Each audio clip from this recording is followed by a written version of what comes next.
Hello दोस्तों, welcome to अपना सपना JRF। मैं हूं कोमल शर्मा और आज की इस वीडियो से हम शुरुआत करने वाले हैं अपनी एक सीरीज की जिसका नाम है most important topic revision series for CSIR NET life science December 2023।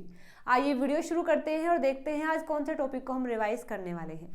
तो देखिएगा, हमारे सिलेबस के अंदर जो यूनिट नंबर 2 है यानी कि सेल बायोलॉजी, तो सेल बायोलॉजी के अंदर एक टॉपिक है जिसका नाम है transport across the plasma membrane. इस टॉपिक को हम आज पढ़ने वाले हैं, रिवाइज करने वाले हैं for CSIR NET life science December 2023। तो दिसंबर में जो हमारा पेपर होने वाला है उसके लिए हमने ये रिवीजन सीरीज स्टार्ट की है जिसका आज पहला वीडियो है। ठीक है, तो चलिए सबसे पहले बात करते हैं कि प्लाज्मा मेम्ब्रेन होती क्या है। तो देखिए, हम सभी जानते हैं कि जितने भी लिविंग ऑर्गेनिज्म है वो सबके सब सेल से मिलकर बने हुए हैं। चाहे छोटा सा बैक्टीरिया हो चाहे बड़ा सा एनिमल हो, सब सेल से मिलकर बने हुए हैं और सभी के सेल के पास एक मेम्ब्रेन होती है जो उसको बाउंड्री प्रोवाइड करती है। उस मेम्ब्रेन को हम बोलते हैं प्लाज्मा मेम्ब्रेन या फिर इसी को हम बोलते हैं सेल मेम्ब्रेन। तो ये प्लाज्मा मेम्ब्रेन जो होती है हर एक सेल के पास होती है। अब ये सेल चाहे प्रोकैरियोट्स में हो चाहे यूकैरियोट्स में हो, यानी कि या तो बैक्टीरिया का हो, किसी प्लांट का हो, फंगस का हो, एनिमल का हो, हर एक कोई सेल से बना है और हर एक के सेल में ये मेम्ब्रेन होती है। तो अब अगर ये हर एक सेल में होती है तो मतलब ये हुआ कि इसका एक इम्पोर्टेंट फंक्शन भी होगा। तो प्लाज्मा मेम्ब्रेन एक इम्पोर्टेंट फंक्शन को परफॉर्म करती है, इसीलिए ये हर एक सेल में होती है। वो फंक्शन क्या है? ट्रांसपोर्ट करने का। हमारा सेल जो है लगातार काम कर रहा है तो इसको लगातार चीज़ों की रिक्वायरमेंट है। अब यहाँ अगर लगातार काम हो रहा है तो कुछ चीज़ें ऐसी हैं जो उसको सेल से बाहर निकालनी है, कुछ चीज़ें ऐसी हैं जो उसे सेल के अंदर लेनी है। तो अंदर बाहर जो होता है, मतलब कि चीज़ें अंदर जाती हैं बाहर आती हैं, वो सब इस मेम्ब्रेन की हेल्प से ही होता है, जिसे हम बोलते हैं ट्रांसपोर्ट अक्रॉस द मेम्ब्रेन, जो हमारा आज का भी टॉपिक रहने वाला है। तो बात कर लेते हैं प्लाज्मा मेम्ब्रेन के स्ट्रक्चर के बारे में थोड़ा सा। तो स्ट्रक्चर कुछ ऐसी होती है कि ये बाई लेयर होती है, मतलब इसमें लिपिड की बाई लेयर होती है, लिपिड बाई लेयर होती है और प्रोटीन्स होते हैं। तो जैसे आप देख सकते हैं यहाँ पर ये वाली जो स्ट्रक्चर है ये फॉस्फोलिपिड है और ये भी फॉस्फोलिपिड है। तो ये दो लेयर बनाते हैं, मतलब एक ऊपर लेयर बनती है, एक ऐसी नीचे बनती है, तो उसको बोलते हैं लिपिड की बाई लेयर है। और बीच बीच में आपको ये जो प्रोटीन दिखाई दे रहे हैं, ये बीच बीच में जो स्ट्रक्चर आपको दिखाई दे रही है, इनको बोलते हैं प्रोटीन। तो हमारे सेल की जो प्लाज्मा मेम्ब्रेन होती है मेनली दो चीज़ों से मिलकर बनी है। अब lipid by layer plus protein, और भी चीज़ें होती हैं लेकिन ये मेन है, लिपिड और प्रोटीन। ठीक है, तो यहाँ पर हम सभी जानते हैं कि लिपिड क्या होते हैं? हाइड्रोफोबिक होते हैं। ये हाइड्रोफोबिक होते हैं और नॉन पोलर होते हैं, मतलब वाटर हेटिंग होते हैं, मतलब वाटर से ये लव नहीं करते, दूर दूर रहते हैं, हाइड्रोफोबिक होते हैं। क्योंकि लिपिड क्या है? हाइड्रोफोबिक है और नॉन पोलर है। तो मेन जो पार्ट है मेम्ब्रेन का वो फॉस्फोलिपिड से बना है। तो मेम्ब्रेन को भी हम एक तरीके से हाइड्रोफोबिक बोलते हैं कि हाइड्रोफोबिक मेम्ब्रेन होती है सेल की। ठीक है, तो ये कुछ बेसिक सी चीज़ें हैं जो अभी तक हमने पढ़ी हैं।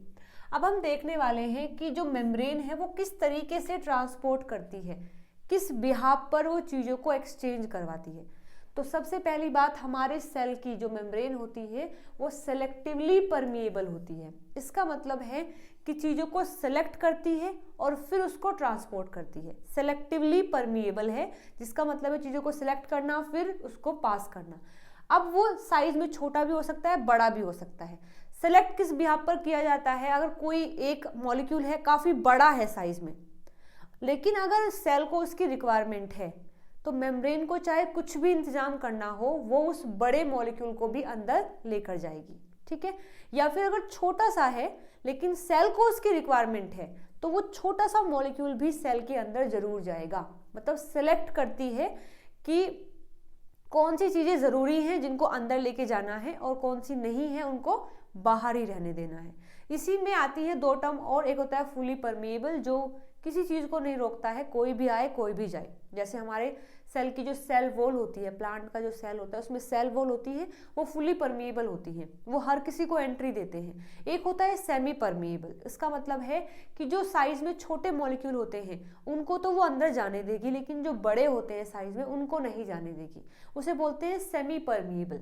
लेकिन सिलेक्टिवली परमिएबल क्या है कि साइज में चाहे बड़ा हो छोटा हो, लेकिन अगर वो जरूरी है सेल के लिए तो वो जरूर जाएगा, सिलेक्ट होगा और अंदर जाएगा। ठीक है, तो हमारे सेल की भी जो मेम्ब्रेन होती है वो सिलेक्टिवली परमिएबल होती है, और जो परमिएबिलिटी है वो डिपेंड करती है दो फैक्टर पर, मतलब सेल के अंदर कौन सी चीजें किस तरीके से जाएंगी, मतलब उनकी परमिएबिलिटी क्या होगी, वो दो चीजों पर डिपेंड करती है।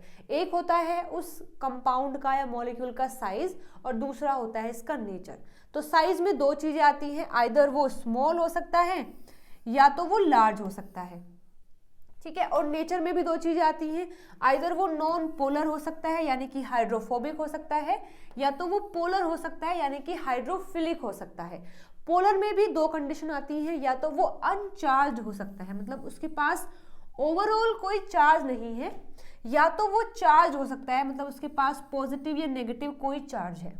ठीक है, तो नेचर में दो तरीके हैं, नॉन पोलर और पोलर, और साइज में दो हैं, स्मॉल और लार्ज। अब हम देखेंगे कि कौन किस तरीके से ट्रांसपोर्ट होता है। तो हमारे पास दो फैक्टर हैं, दो फैक्टर को हम कंसिडर करेंगे, एक साइज के बिहाफ पर, एक नेचर के बिहाफ पर। लेकिन इससे पहले मैं आपको बता देती हूँ कि हमारी प्लाज्मा मेम्ब्रेन जो होती है वो हाइड्रोफोबिक होती है, अभी हम देख के आए हैं। अब यहाँ एक टर्म यूज की जाती है लाइक डिजोल्व लाइक, मतलब जो जैसा होता है वो ऐसे को ही डिजोल्व करता है। मतलब मानो कोई नॉन पोलर है तो नॉन पोलर के अंदर ही नॉन पोलर डिजोल्व होगा, मतलब मानो कोई पोलर है कोई नॉन पोलर है तो वो डिजोल्व नहीं होंगे। जैसे एग्जांपल के लिए वाटर क्या है, पोलर है, लेकिन अगर हम बात करें फैट की, घी होता है, तेल होता है, वो नॉन पोलर है। तो कभी भी ऐसा नहीं होता कि पानी के कंटेनर में आप ऑयल की कुछ ड्रॉपलेट्स डाल देते हैं तो वो पानी में मिक्स हो जाती है, कभी नहीं होती है, क्योंकि इसमें ऑयल क्या है, नॉन पोलर है, पानी क्या है, पोलर है। लेकिन अगर वाटर के अंदर हम कुछ पोलर सब्सटेंस को ही डिजोल्व करते हैं तो वो डिजोल्व हो जाता है। तो मतलब जो जैसा होता है वो ऐसे में ही डिजोल्व होता है। तो यानी हमारे मेम्ब्रेन जो होती है वो फोस्फोलिपिड से बनी हुई है और हाइड्रोफोबिक होती है। तो अगर कोई मॉलिक्यूल हाइड्रोफोबिक है यानी नॉन पोलर है तो वो डायरेक्टली मेम्ब्रेन को क्रॉस करके चला जाएगा। लेकिन अगर कोई सब्सटेंस पोलर है और चार्ज्ड है तो वो डायरेक्टली कभी भी मेम्ब्रेन को पास नहीं कर पाएगा। लेकिन अगर वो ज़रूरी है तो सेल उसको मतलब ज़रूर इनटेक करेगा, उसके अलग तरीके हो जाते हैं। ठीक है, तो यहाँ पर ये प्लाज्मा मेम्ब्रेन है जिसमें ये फोस्फोलिपिड की बाइलेयर है, जिसमें ये वाला पार्ट जो होता है जिसको टेल बोलते हैं ये हाइड्रोफोबिक होता है, और यहाँ पर ये जो हेड होता है ये हाइड्रोफिलिक होता है। तो मेन पार्ट जहाँ से ट्रांसपोर्ट किया जाता है वो हाइड्रोफोबिक होता है। तो यहाँ पर जो हाइड्रोफोबिक है वो डायरेक्टली उसमें डिजोल्व होकर अंदर चले जाएंगे। ठीक है, तो देखिए हमारे पास दो फैक्टर थे, एक साइज को लेकर के जिसमें स्मॉल था और लार्ज था, और एक फैक्टर था उसके नेचर को लेकर के। तो जो स्मॉल होता है, जो मॉलिक्यूल स्मॉल है, अब वो स्मॉल नॉन पोलर भी हो सकता है और पोलर भी हो सकता है। तो अगर हमारा मॉलिक्यूल स्मॉल है और पोलर है, नॉन पोलर है, स्मॉल छोटा भी है और नॉन पोलर भी है, जैसे कि गैसेस होती हैं, O2 है, CO2 है, उनकी डायरेक्ट एंट्री है। फर्स्ट ऑफ ऑल वो छोटे हैं और सेकंड वो नॉन पोलर हैं, तो आराम से मेम्ब्रेन को क्रॉस कर सकते हैं। तो यहाँ पर उनकी जो परमेबिलिटी है वो हो जाएगी, वो डायरेक्ट क्रॉस कर सकते हैं मेम्ब्रेन को।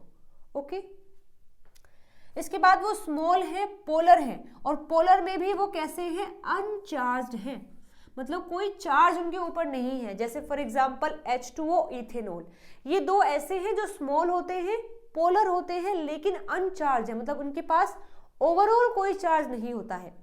तो इनकी भी एंट्री होती है पॉसिबल, ये भी जा सकते हैं, मतलब ये भी मेम्ब्रेन को इजिली क्रॉस कर सकते हैं। ठीक है, अब सेकेंड आता है कि स्मॉल है, पोलर है, लेकिन चार्ज है, उनके ऊपर पॉजिटिव या नेगेटिव कोई भी चार्ज हो सकता है, जैसे कि आयंस है, H पॉजिटिव है, Cl नेगेटिव है, सोडियम पॉजिटिव है। तो ये सारे क्या है, छोटे होते हैं साइज में, पोलर होते हैं और चार्ज होता है। तो इनकी एंट्री बिल्कुल भी डायरेक्ट नहीं है, मतलब देखो ऐसा नहीं कि ये अंदर नहीं जाएंगे, अगर अगेन सेल को रिक्वायरमेंट है तो ये अंदर जाएंगे, लेकिन डायरेक्टली नहीं जा पाएंगे। उसके लिए कुछ और इंतजाम करना पड़ेगा, कुछ और चीज़ों को यहाँ लाना पड़ेगा ताकि ये ट्रांसपोर्ट हो सके। तो ट्रांसपोर्ट तो ये होंगे, अंदर जाएंगे, लेकिन डायरेक्टली मेम्ब्रेन को क्रॉस करके नहीं जा सकते। ठीक है, अच्छा अब बात करते हैं लार्ज की। तो लार्ज है मतलब बड़ा है साइज में, लेकिन नॉन पोलर है। साइज में बड़ा तो है लेकिन नॉन पोलर है, जैसे कि फैट्स है, ऑयल है, लिपिड है, तो नॉन पोलर है। नॉन पोलर ये हमारी मेम्ब्रेन होती है, तो ये भी ट्रांसपोर्ट हो सकते हैं। हालांकि सारे नहीं होते हैं, कुछ के लिए कुछ और प्रोटीन वगैरह की रिक्वायरमेंट होती है, लेकिन मोस्टली जो लार्ज नॉन पोलर होते हैं वो क्रॉस कर जाते हैं मेम्ब्रेन को डायरेक्टली। अब तो नेक्स्ट फैक्टर आता है कि लार्ज है, पोलर है और अनचार्ज्ड है, मतलब कोई चार्ज नहीं है लेकिन साइज में बड़ा है, तो उसकी एंट्री नहीं होगी। हाँ, अगर साइज में छोटा है, अनचार्ज है, तो चांस है कि वो क्रॉस कर जाए, लेकिन अगर साइज में बड़ा हो गया है और अनचार्ज भी है, जैसे कि ग्लूकोज है, इनकी एंट्री नहीं होगी। इनके लिए भी हमें एक्स्ट्रा प्रोटीन्स की रिक्वायरमेंट होती है जो उनको ट्रांसपोर्ट करेंगे, ये खुद से नहीं हो सकते हैं। नेक्स्ट आता है कि लार्ज है, पोलर है और चार्ज है, मतलब उसके ऊपर कोई चार्ज है, पॉजिटिव नेगेटिव कोई भी, जैसे कि अमाइनो एसिड्स हो गए हैं। तो यहाँ पर क्या होता है, अमाइनो एसिड की भी एंट्री डायरेक्टली मेम्ब्रेन मतलब सेल के डायरेक्टली वो मतलब क्रॉस नहीं कर सकता है, उसके लिए भी हमें अदर फैक्टर्स की रिक्वायरमेंट होगी। ठीक है, तो आई होप यहाँ तक चीज़ें आपको समझ आ गई हैं कि स्मॉल में नॉन पोलर होता है, पोलर होता है, लार्ज में भी नॉन पोलर है और पोलर है। कौन ट्रांसपोर्ट कर सकता है, कौन नहीं, ये मैंने आपको बता दिया है। ठीक है, चलिए इसको एक डायग्राम की हेल्प से भी देखते हैं। देखिए यहाँ पर जो स्मॉल होते हैं और हाइड्रोफोबिक मतलब कि नॉन पोलर, जैसे कि O2 है, CO2 है, N2 है, यानी जितनी भी गैसेस होती हैं वो आराम से मेम्ब्रेन उनके लिए परमिएबल होती है, मतलब मेम्ब्रेन उनको पास होने देती है डायरेक्टली, किसी भी अदर चीज़ों की रिक्वायरमेंट वहाँ नहीं है। ठीक है, उसके बाद वो स्मॉल है और अनचार्ज है, मतलब पोलर है। स्मॉल है और पोलर मॉलिक्यूल्स हैं, जैसे कि H2O है, जैसे कि यूरिया है और ग्लिसरॉल है, तो उनकी भी समहाउ एंट्री हो जाती है, लेकिन कुछ बिना मतलब डायरेक्टली नहीं जा सकते। ठीक है, तो उसमें लिखा है कि मेम्ब्रेन जो है मोस्टली परमिएबल होती है, फुल्ली परमिएबल नहीं होती, मोस्टली परमिएबल होती है, मतलब मोस्टली केसेस में ट्रांसपोर्ट कर देती है, लेकिन कुछ केसेस में उसको अदर फैक्टर्स की रिक्वायरमेंट होगी। ठीक है, इसलिए बताया है कि कुछ डायरेक्टली ट्रांसपोर्ट नहीं हो सकते, कुछ डायरेक्टली ट्रांसपोर्ट हो सकते हैं with the help of diffusion और ऑस्मोसिस।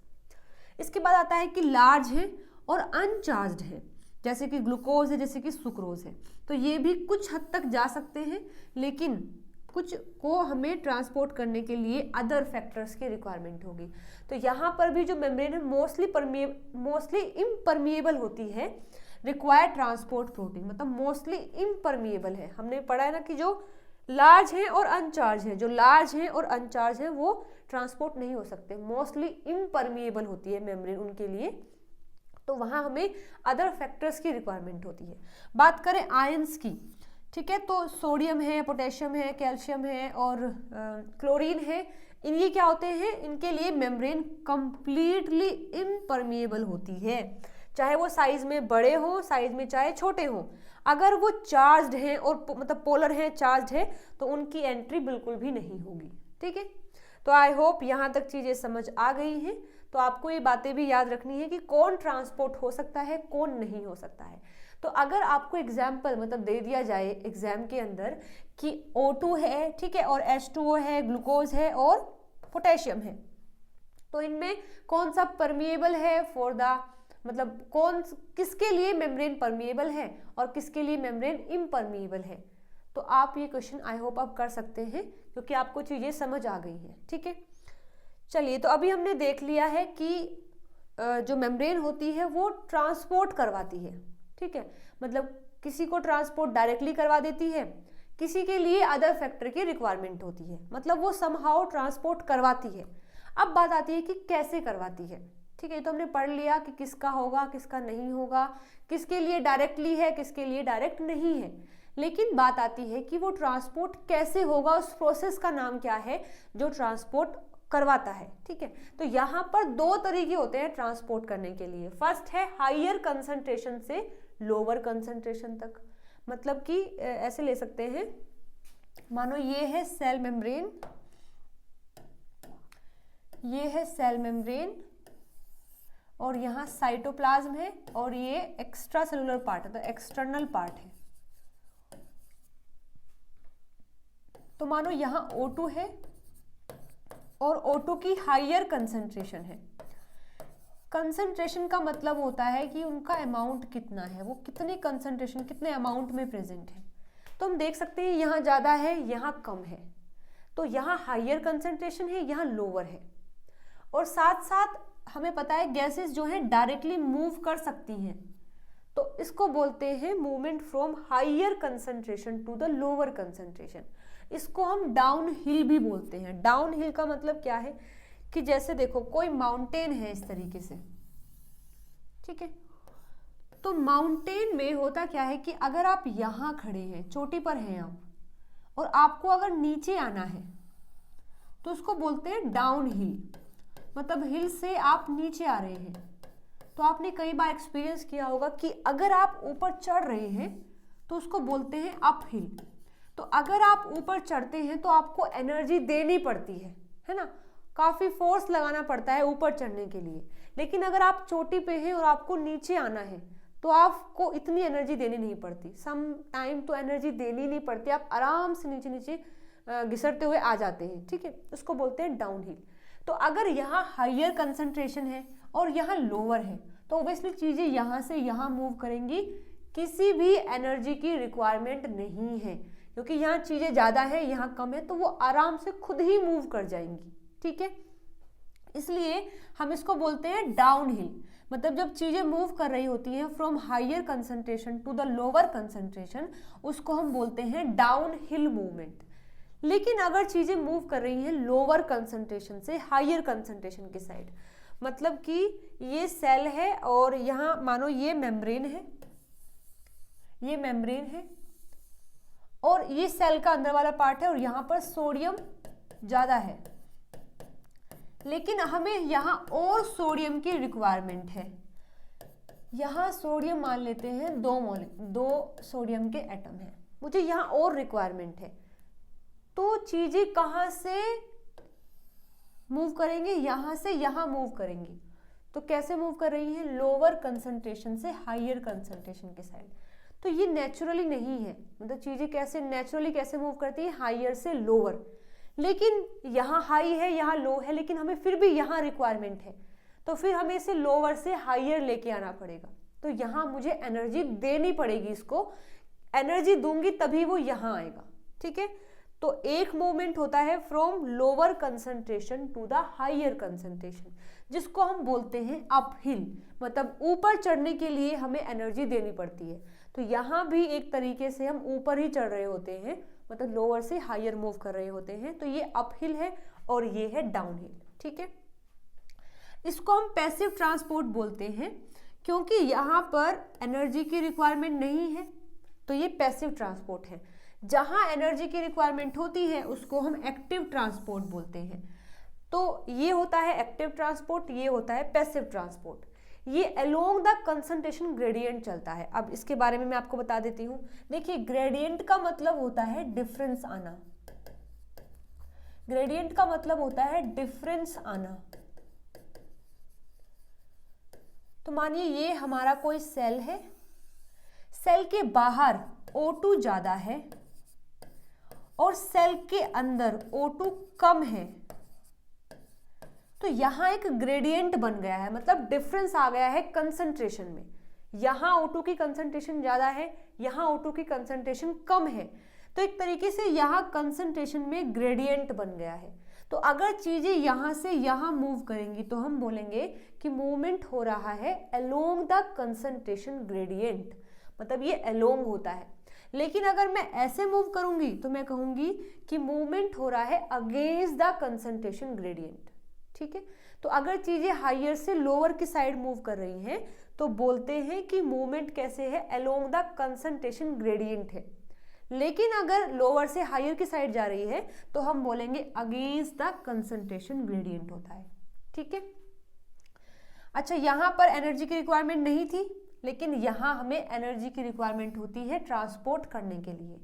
अब ये जो पैसिव ट्रांसपोर्ट है, मतलब जहाँ एनर्जी की रिक्वायरमेंट नहीं है और चीज़ें हायर से लोअर की साइड मूव कर रही हैं, उसमें मूव करने के दो तरीके होते हैं। एक होता है सिंपल डिफ्यूजन, एक होता है facilitate diffusion.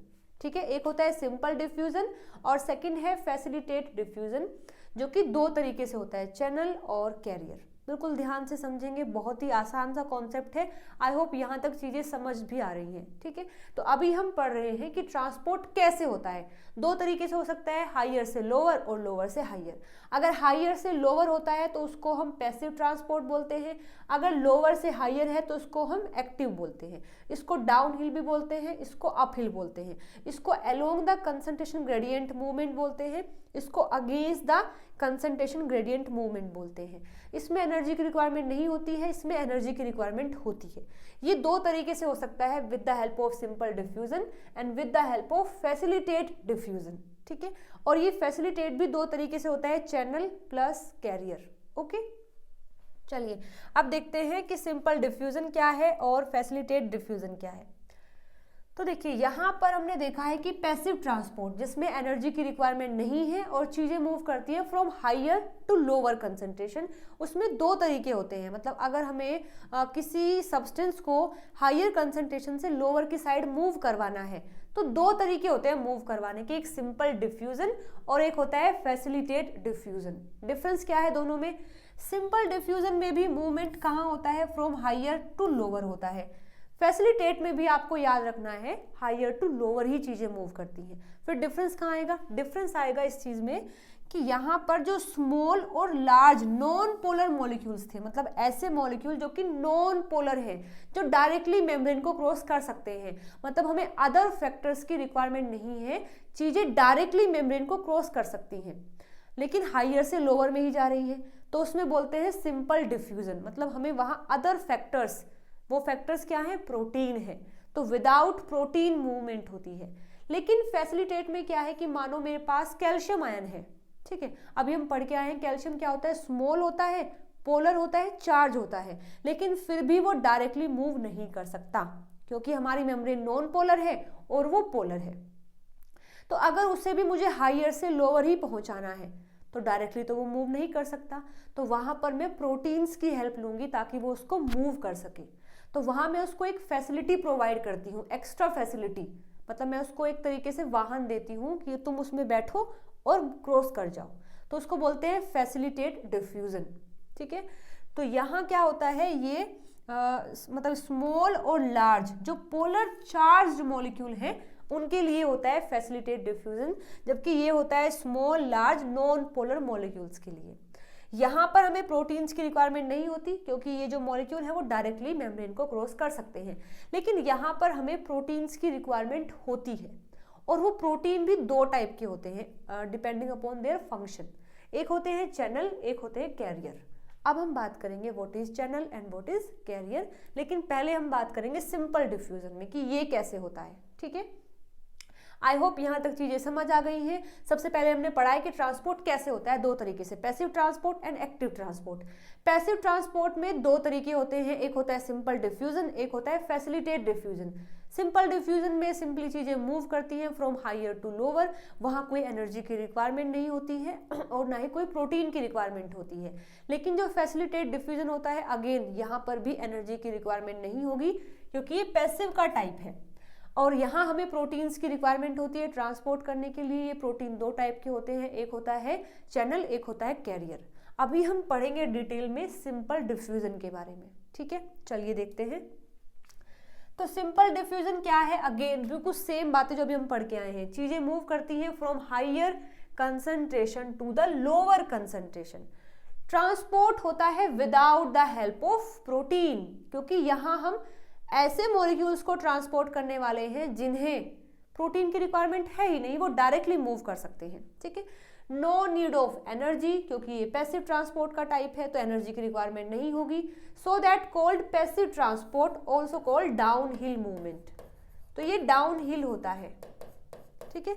Movement of the small non polar and large non polar molecules, जो स्मॉल नॉन पोलर होते हैं वो तो हर हाल में मूव कर जाते हैं, जो लार्ज नॉन पोलर हैं वो कुछ कर जाते हैं कुछ नहीं करते हैं, ठीक है। जो कुछ कर जाते हैं वो सिंपल डिफ्यूजन में आते हैं, ठीक है। चलिए आगे देखते हैं। सिंपल डिफ्यूजन को हम डायग्राम की हेल्प से समझते हैं। देखिए ये है सेल की मेम्ब्रेन, ये है बाहर वाला पार्ट, सेल के बाहर जो पार्ट है, मेम्ब्रेन के बाहर जो पार्ट है, और ये मेम्ब्रेन के अंदर, सेल के अंदर वाला जो पार्ट है ये है, ठीक है। तो यहाँ पर क्या हुआ कि कंसंट्रेशन जो है उसमें ग्रेडियंट बन गया, डिफरेंस आ गया। सेल के बाहर तो बहुत सारे मॉलिक्यूल्स हैं लेकिन सेल के अंदर कुछ भी नहीं है। तो यहाँ पर ये ऐसे मॉलिक्यूल है जिसमें कंसंट्रेशन का ग्रेडियंट भी बन गया, एज वेल एज वो डायरेक्टली मूव भी कर सकते हैं। तो वो बस डायरेक्टली मूव करना स्टार्ट कर देंगे, ठीक है। अब धीरे धीरे धीरे धीरे वो मूव करेंगे, और कब तक मूव करेंगे, जब तक सैचुरेशन नहीं हो जाता है। सैचुरेशन इन द सेंस कि यहाँ और वहाँ जो ग्रेडियंट बना है वो ब्रेक हो जाएगा। कैसे ब्रेक होगा, ग्रेडियंट का मतलब डिफरेंस आना। तो यहाँ तो ऑब्वियसली डिफरेंस है, अभी यहाँ भी डिफरेंस है, लेकिन इस टाइम पर जो डिफरेंस है वो खत्म हो गया है, मतलब जितने यहाँ मॉलिक्यूल्स है इतने ही यहाँ मॉलिक्यूल्स है। तो अब जो डिफ्यूजन है वो बंद हो जाएगा। इसे बोलते हैं सिंपल डिफ्यूजन। इसमें कुछ भी ज़रूरत नहीं है, ना एनर्जी की ज़रूरत है, ना एक्स्ट्रा प्रोटीन्स की ज़रूरत है, बस ज़रूरत है तो कंसंट्रेशन ग्रेडियंट की। मतलब वहाँ एक साइड हाई होना चाहिए, दूसरी साइड लो होना चाहिए, चीज़ें खुद से खुद मूव कर जाएंगी, ठीक है। ओके, अच्छा एक ग्राफ हमें ड्रॉ करना है यहाँ पर। ओके, ये जो ग्राफ है हम देख रहे हैं सिंपल डिफ्यूजन के लिए। सिंपल डिफ्यूजन के लिए ग्राफ हम ड्रॉ कर रहे हैं। ऐसा ही एक ग्राफ हम ड्रॉ करेंगे फैसिलिटेट के लिए जब हम आगे पढ़ लेंगे, इसलिए मैं इसको डबल कर देती हूँ ताकि हम आगे भी इसको पढ़ सकें, ठीक है। तो देखिएगा सिंपल डिफ्यूजन में क्या है, rate of transport. Rate of transport कब बढ़ेगा, यदि आप जो कंसंट्रेशन में डिफरेंस है उसको अगर आप बढ़ा दें। जैसे देखो हमने ये डायग्राम देखा है, अब यहाँ पर चीज़ें सैचुरेट हो गई हैं, सैचुरेट हो गई हैं, लेकिन क्या हो कि अगर मैं चीज़ें और यहाँ ऐड कर दूँ, मतलब यहाँ मैं ये जो मॉलिक्यूल्स हैं और ऐड कर दूँ, तो फिर से डिफरेंस क्रिएट हो जाएगा और फिर से ट्रांसपोर्ट होना स्टार्ट हो जाएगा। तो इनका जो ट्रांसपोर्ट का रेट है, मतलब जो स्पीड है इनके ट्रांसपोर्ट की, वो डिपेंड करती है कि कंसंट्रेशन में कितना डिफरेंस है। जैसे देखिएगा मेरे पास ये एक मेम्ब्रेन है सेल की, ये एक्सटर्नल पार्ट है और ये इंटरनल पार्ट है। यहाँ मानो कि अगर ये जो मॉलिक्यूल है ये 5 इन नंबर है और यहाँ ये 4 है, तो ऑब्वियसली लगभग सेम है, तो जो रेट है ट्रांसपोर्ट का वो बहुत ही कम होगा। लेकिन क्या हो कि अगर मैं यहाँ डिफरेंस को और ज़्यादा बढ़ा दूँ, डिफरेंस में कितना कर दूँ कि यहाँ तो मैं 100 मॉलिक्यूल्स कर देती हूँ और यहाँ मैंने 4 किए हैं, तो ये जो ट्रांसपोर्ट है बहुत फास्ट होगा। फास्ट क्यों हो गया है, क्योंकि जो डिफरेंस है, जो कंसंट्रेशन में डिफरेंस है वो बढ़ गया है। तो हम यहाँ क्या देख रहे हैं, हम देख रहे हैं कि जैसे जैसे मैं कंसंट्रेशन के डिफरेंस को यानी ग्रेडियंट को बढ़ाती हूँ, ऐसे ऐसे ही रिएक्शन मतलब ट्रांसपोर्ट का जो रेट है वो इंक्रीज कर जाएगा। मतलब अगर मुझे ट्रांसपोर्ट और स्पीडली करवाना है तो मैं कैसे करवा सकती हूँ, वहाँ पर जो कंसंट्रेशन का ग्रेडियंट है मैं उसको बढ़ा दूँ, तो वहाँ स्पीड भी तेज हो जाएगी, स्पीडली हो जाएगा वो ट्रांसपोर्ट करने के लिए। तो ग्राफ हमें कैसा मिलेगा, यदि डायरेक्ट रिलेशन है दोनों के बीच में, डायरेक्ट अगर रिलेशन है तो हमें एक स्ट्रेट लाइन मिलेगी, ठीक है। तो सिंपल डिफ्यूजन का जो ग्राफ है वो हमें ऐसे मिलता है कि जैसे जैसे हम कंसंट्रेशन का ग्रेडियंट मतलब बढ़ाएंगे, ऐसे ऐसे ही ट्रांसपोर्ट का जो रेट है वो बढ़ता चला जाएगा। अगर मैं ज़्यादा डिफरेंस करती हूँ तो रेट भी ऐसे ही ज़्यादा बढ़ेगा, ठीक है। So this is all about the simple diffusion. चलिए आगे बात करते हैं हमारा second type, that is called facilitate diffusion. इसमें क्या होता है, अगेन ये भी क्या है, डाउन हिल है, मतलब चीज़ें कहाँ से कहाँ मूव करेंगी, from higher concentration to the lower concentration. Passive transport होता है, मतलब इसमें भी हमें एनर्जी की रिक्वायरमेंट नहीं होती है क्योंकि ये डाउन हिल है, ठीक है। इसमें हमें प्रोटीन की रिक्वायरमेंट होती है। ये एक नया फैक्टर है जो इसको डिफरेंट करता है फ्रॉम द सिंपल डिफ्यूजन, कि सिंपल डिफ्यूजन में किसी प्रोटीन की रिक्वायरमेंट नहीं होती है, लेकिन जो हमारा फैसिलिटेट डिफ्यूजन होता है उसमें हमें प्रोटीन की रिक्वायरमेंट होती है। क्यों होती है प्रोटीन की रिक्वायरमेंट? क्योंकि वो डायरेक्टली मूव नहीं कर सकते, तो वहाँ प्रोटीन लगा दिए जाते हैं जो इनको एक तरीके से वे प्रोवाइड करते हैं कि वो आराम से क्रॉस कर जाए, ठीक है। और ये जो प्रोटीन है ये दो टाइप के हैं, एक होता है चैनल, एक होता है कैरियर। इनमें भी डिफरेंस है, आगे हम देखेंगे। जैसे इस डायग्राम में आप देखिएगा डिफ्यूजन, ये तो है सिंपल डिफ्यूजन, बस चीजें क्या है, कंसंट्रेशन यहाँ हाई है, यहाँ लो है, ये डायरेक्टली मूव कर गए हैं, ये तो है सिंपल डिफ्यूजन। फैसिलिटेट डिफ्यूजन में अगेन यहाँ भी हायर कंसंट्रेशन है, यहाँ पर लोअर है, यहाँ हाई है, यहाँ लो है, चीजें मूव कर रही हैं लेकिन डायरेक्टली मूव नहीं कर रही हैं, हमें यहाँ प्रोटीन्स की रिक्वायरमेंट हुई है। अब ये प्रोटीन जो है अलग अलग टाइप के होते हैं, ये चैनल है और ये कैरियर है, ये डिफरेंस भी हम अभी जल्दी ही पढ़ने वाले हैं। लेकिन यहाँ पर भी अगेन हायर से लोअर ही जाता है, लेकिन डायरेक्टली नहीं जाता है, प्रोटीन्स की रिक्वायरमेंट होती है, ठीक है। अब देखो बात आ गई है चैनल प्रोटीन में और कैरियर प्रोटीन में डिफरेंस क्या है, क्यों हमने इनको अलग अलग रखा हुआ है। अलग अलग इसलिए रखा है क्योंकि ये जो चैनल प्रोटीन होते हैं ऑलवेज पैसिव होते हैं, मतलब चैनल कभी भी चार्ज नहीं करेंगे ट्रांसपोर्ट करने के लिए, कभी भी नहीं करेंगे, चाहे कोई आए कोई जाए, मतलब जिसके लिए भी ये है स्पेसिफिक, वो कभी आए कभी जाए, कोई एनर्जी का रिक्वायरमेंट नहीं है, ऑलवेज पैसिव होते हैं। लेकिन ये जो कैरियर होते हैं ये पैसिव भी हो सकते हैं और एक्टिव भी हो सकते हैं। मतलब हमने पढ़ा था हाउ टू ट्रांसपोर्ट में दो टाइप, एक हायर से लोअर कंसंट्रेशन जिसमें हमने पैसिव ट्रांसपोर्ट पढ़ा है, एक होता है लोअर टू हायर जिसमें हमने एक्टिव ट्रांसपोर्ट पढ़ा है। तो एक्टिव ट्रांसपोर्ट के लिए भी कैरियर काम करते हैं और पैसिव के लिए भी करते हैं। हालांकि जो फैसिलिटेट डिफ्यूजन है उसमें कैरियर कौन से होंगे, पैसिव वाले होंगे, क्योंकि फैसिलिटेट डिफ्यूजन में एनर्जी की रिक्वायरमेंट नहीं है, तो वो कैरियर वहां काम करते हैं जो पैसिव होते हैं, लेकिन ये एक्टिव भी हो सकते हैं।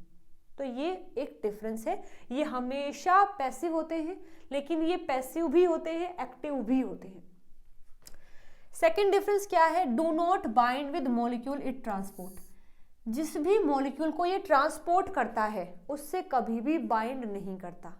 लेकिन जो कैरियर होते हैं वो नॉन कोवेलेंट बॉन्ड बनाते हैं उस मॉलिक्यूल के साथ में जिसको वो ट्रांसपोर्ट कर रहे हैं। कैसे, जैसे देखो बस यहाँ एक पाइप बन जाए और उस पाइप से चीजें बस मूव कर रही हैं, पाइप का तो कोई रोल नहीं है ना, बस चीजें मूव कर रही हैं, ये तो होता है चैनल। लेकिन कैरियर क्या है, कैरियर क्या करता है कि जैसे मैं कैरियर हूँ तो मैं जिसको ट्रांसपोर्ट कर रही हूँ उससे हाथ मिलाऊंगी और हाथ मिला के इसको साथ में लेके जाऊंगी, चलो, और फिर छोड़ के फिर वापस आ जाऊंगी, फिर किसी दूसरे का हाथ पकड़ूंगी, फिर उसको वहां छोड़ के आऊंगी, फिर वापस आ जाऊंगी। तो ये काम होता है कैरियर का। कैरियर क्या करता है, जिसको वो ट्रांसपोर्ट कर रहा है उससे बाइंड करता है, और कैसे बाइंड करता है, नॉन कोवेलेंट बॉन्ड बना करके। लेकिन ये जो चैनल होते हैं ये बाइंड नहीं करते हैं, बस ये एक पाइप की तरह होते हैं, चीजें वहां से ट्रांसपोर्ट हो जाती हैं, ठीक है। This is the second difference. अब देखो अगर ये कोई इंटरफेयर ही नहीं कर रहे हैं तो उनकी जो स्ट्रक्चर है, कन्फर्मेशन है, उसमें कोई चेंज नहीं आएगा, वो जैसे हैं ऐसे ही रहेंगे। लेकिन जो कैरियर वाले होते हैं अगर वो इंटरफेयर कर रहे हैं, उसका हाथ पकड़ रहे हैं, फिर उसको वहां लेकर आ रहे हैं, छोड़ रहे हैं, फिर वापस आ रहे हैं, फिर हाथ पकड़ रहे हैं, फिर लेके जा रहे हैं, फिर छोड़ रहे हैं, तो ऑब्वियसली उनकी जो स्ट्रक्चर है, कन्फर्मेशन है, उसमें चेंज तो होगा। तो यहाँ पर कन्फर्मेशन में चेंज होता है लेकिन यहाँ नहीं होता है। यहाँ क्या है, have high transport rate. Obviously देखो इसको पकड़ना नहीं है, छोड़ के नहीं आना है, बस ये खुला है, आराम से चीजें मूव कर रही हैं। और एक ऐसा है जो पकड़ता है, छोड़ के आता है, टाइम लगेगा किसको, जो पकड़ रहा है, लेके जा रहा है, छोड़ के आ रहा है, उसे लगेगा टाइम। लेकिन जो खुद से मूव कर रहे हैं वो थोड़ा फास्ट मूव कर जाएंगे। तो अगर दोनों को कंपेयर करते हैं तो चैनल जो होते हैं वो फास्ट ट्रांसपोर्ट करवाते हैं एज कंपेयर टू कैरियर्स, ठीक है। तो इनमें क्या होता है, हाई ट्रांसपोर्ट रेट होता है, जबकि इनमें स्लो ट्रांसपोर्ट रेट होता है। इनकी पोजीशन बिल्कुल फिक्स्ड होती है लेकिन इनकी पोजीशन जो है चेंज होती है। किस फॉर्म में, एक बार पकड़ा, फिर जब वहां छोड़ रहे हैं, ठीक है, फिर वापस आएंगे, फिर पकड़ेंगे, फिर छोड़ेंगे। तो इनकी जो कन्फर्मेशन है वो चेंज होती रहती है। एग्जाम्पल के लिए एक्वापोरिन और porin is the example of channel protein, और साथ में कैरियर में आ जाएगा ग्लूट और बैंड 3। हमें ये चारों पढ़ने हैं डिटेल में क्योंकि ये इंपॉर्टेंट है। यहाँ से तो मेरे हिसाब से 2-3 बार क्वेश्चन आ भी गया है एक्वापोरिन से, पोरिन से भी आया हुआ है, ठीक है, बैंड 3 से भी आया, ग्लूट से भी आया हुआ है। तो इन चारों को हम डिटेल में पढ़ेंगे। अभी आप जान चुके हैं कि ये दोनों होते हैं चैनल और ये दोनों होते हैं कैरियर प्रोटीन। ओके, तो देखो यहाँ पर भी आप देख सकते हो, ये जो एग्जाम्पल, ये जो डायग्राम हमने देखा है, आई थिंक मैंने एक और डायग्राम लगाया हुआ है।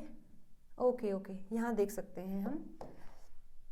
देखिए, ये तो है चैनल, ये है चैनल। कैसे हम बोल रहे हैं ये चैनल है? क्योंकि इसमें देखो ये प्रोटीन है, उसने एक टनल बना दिया है, एक पाइप लाइक स्ट्रक्चर बना दी है। बस चीज़ें यहाँ से जो है मूव कर रही हैं। इसको हम बोलते हैं पोर। तो जो चैनल होते हैं वो पोर बना देते हैं जिसमें चीज़ें डायरेक्टली ऐसे मूव कर जाती हैं। तो ये तो है चैनल प्रोटीन। लेकिन जो कैरियर होते हैं देखो वो कैसे करते हैं। अभी फिलहाल यहाँ पर ये तो क्लोज है लेकिन ये ओपन है, तो ये है T1 कन्फर्मेशन, मतलब ये फर्स्ट कन्फर्मेशन है जिसमें ये बाहर वाला पार्ट तो ओपन है लेकिन ये क्लोज्ड है। तो जैसे ही कोई मॉलिक्यूल्स आया पहले ये इससे बाइंड करेगा, है ना, हमने पढ़ा था कि पहले बाइंड करता है फिर ट्रांसपोर्ट करवाता है। तो यहाँ बाइंड हो गया है, बाइंड होने के बाद फिर जब ये यहाँ आ जाता है तो अब ये वाला पार्ट क्लोज हो गया है, ये ओपन हो गया, जिसको हम T2 कन्फर्मेशन बोलते हैं। तो अब वो T2 में आ गया है, जैसे इसको रिलीज कर देगा फिर से T1 में आ जाएगा, फिर बाइंड करेगा, बाइंड करने के बाद फिर यहाँ रिलीज कर देगा, फिर T2 में आएगा। तो उसकी जो कन्फर्मेशन होती है वो चेंज होती रहती है क्योंकि ये खुद हाथ पकड़ के ट्रांसपोर्ट करवाता है, जबकि ये बस खुले रहते हैं, ट्रांसपोर्ट खुद ही हो जाता है। ठीक है, ओके। तो चैनल और प्रोटीन में हमने देख लिया है। अब हमें जो एग्जाम्पल पढ़ना है वो हम देख लेते हैं। तो फैसिलिटेट डिफ्यूजन में हमने 2 टाइप पढ़ने थे, चैनल और कैरियर। अब हम आ गए हैं चैनल पर। हमने डिफरेंस तो देख लिया, थोड़ा सा डिटेल में भी पढ़ लेते हैं। तो चैनल मीडिएटेड ट्रांसपोर्ट कौन करवाता है? ऑब्वियसली चैनल करवाते हैं। देखो कुछ इंपॉर्टेंट पॉइंट हैं जो तुम्हें यहाँ पढ़ने होंगे, मैं हाईलाइट कर देती हूँ। सबसे पहला पार्ट क्या है कि जो चैनल प्रोटीन होते हैं वो प्रोटीन है जिनके पास एबिलिटी होती है फॉर्म करने के लिए hydrophilic pore channel in cells membrane transporting molecule down the concentration gradient. हमें पता है कि चैनल की और कैरियर की हमें कब ज़रूरत है? यदि हमारा कोई पोलर यानी कि हाइड्रोफिलिक सब्सटेंस है, क्योंकि अगर वो हाइड्रोफोबिक है तो वो तो डायरेक्टली मूव कर जाएगा, हमें इन प्रोटीन की रिक्वायरमेंट नहीं है। लेकिन अगर इन प्रोटीन की रिक्वायरमेंट हो रही है तो मतलब वो मॉलिक्यूल कैसा है? वो हाइड्रोफिलिक है। तो ये करते क्या है चैनल? जैसे देखो ये हमारी मेम्ब्रेन है, तो यहाँ ये हाइड्रोफोबिक होती है, जो टेल वाला पोर्शन है ये हाइड्रोफोबिक होता है। तो ये चैनल क्या करते हैं? बने हैं प्रोटीन से, तो इसमें इस तरीके से